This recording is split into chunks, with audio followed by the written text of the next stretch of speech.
ॐ कर्पूरगौरं करुणावतारं संसारसारं भुजगेन्द्रहारं सदा वसन्तं हृदयारविन्दे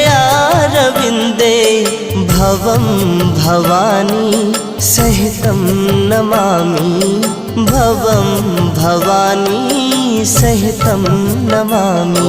ॐ कर्पूरगौरं